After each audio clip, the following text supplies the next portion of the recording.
एक राजा का दरबार लगा हुआ था। सर्दियों के दिन थे, इसलिए राजा का दरबार खुले में बैठा था। पूरी आम सभा सुबह की धूप में बैठी थी। महाराज ने सिंहासन के सामने एक मेज रखवा दी। पंडित लोग, दीवान आदि सभी दरबार में बैठे थे। राजा के परिवार के सदस्य भी बैठे थे। उसी समय एक व्यक्ति आया और राजा के दरबार में मिलने की आज्ञा मांगी। प्रवेश मिल गया तो उसने कहा, मेरे पास 2 वस्तुएं हैं, बिल्कुल एक जैसी, लेकिन एक नकली है और एक असली। मैं हर राज्य के राजा के पास जाता हूँ और उन्हें परखने का आग्रह करता हूँ, लेकिन कोई परख नहीं पाता, सब हार जाते हैं और मैं विजेता बनकर घूम रहा हूँ। अब मैं आपके नगर में आया हूँ। राजा ने उसे दोनों वस्तुओं को पेश करने का आदेश दिया तो उसने दोनों चीजें टेबल पर रख दी। बिल्कुल समान आकार, समान रूप रंग, समान प्रकाश, सब कुछ नक्शे समान। राजा ने कहा, ये दोनों वस्तुएं एक ही है। तो उस व्यक्ति ने कहा, हाँ, दिखाई तो एक सी देती है, लेकिन है भिन्न। इसमें से एक बहुत कीमती हीरा और एक है कांच का टुकड़ा, लेकिन रंग रूप सब एक है।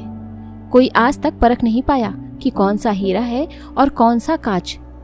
कोई परख कर बताए कि यह हीरा है या कांच। अगर परख खरी निकली तो मैं हार जाऊंगा और यह कीमती हीरा मैं आपके राज्य की तिजोरी में जमा करवा दूंगा।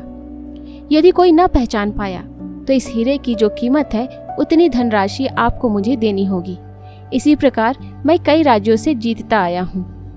राजा ने कई बार उन दोनों वस्तुओं को गौर से देखकर परखने की कोशिश की और अंत में हार मानते हुए कहा, मैं तो नहीं परख सकूंगा। एक एक करके सभी दरबारियों ने उन दोनों को देखा, लेकिन कोई परख नहीं पाया। अब राजा को डर सताने लगा कि अगर मेरे दरबार में किसी ने उसकी परख नहीं की तो मेरी प्रतिष्ठा गिर जाएगी। राजा के दरबार में कुछ आम नागरिक भी अपनी समस्या को लेकर आए थे। उनमें से एक अंधा था। जब उसने ये बात सुनी तो हिम्मत करके वो आगे आया और राजा से बोला, एक अवसर मुझे भी दीजिए। अंधे व्यक्ति को देखकर सभी उसका मजाक उड़ाने लगे। राजा ने उसे अनुमति दे दी। अंधे व्यक्ति ने उन दोनों वस्तुओं को छुआ और हीरे और कांच की परख कर सबको बता दिया। जो आदमी इतने राज्यों को जीत कर आया था वह नतमस्तक हो गया और बोला, सही है, आपने पहचान लिया, आप धन्य हैं। राजा और अन्य सभी लोगों ने उस अंधे व्यक्ति से पूछा, तुमने यह कैसे पहचाना कि यह हीरा है और वह कांच? उस अंधे व्यक्ति ने कहा, सीधी सी बात है राजन, धूप में हम सब बैठे हैं। मैंने दोनों को छुआ, जो ठंडा रहा वह हीरा, जो गर्म हो गया वह कांच।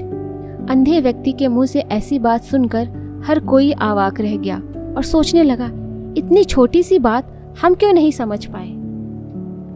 जीवन में भी कुछ ऐसा ही है। जो व्यक्ति जरा जरा सी बात पर गर्म हो जाए या लड़ने भिड़ने लगे, बात बात में दूसरे से उलझे और ऊंची आवाज में बोले, तो वह व्यक्ति कांच का टुकड़ा है। इसके उलट जो व्यक्ति विपरीत परिस्थितियों में भी ठंडा रहे, वह व्यक्ति हीरा होता है। अंधे व्यक्ति से हमें यह सीख मिलती है कि समस्या कैसी भी हो, दिमाग को शांत रखकर उसका निराकरण किया जा सकता है। सिर्फ हमें अपनी सोच सकारात्मक रखनी है।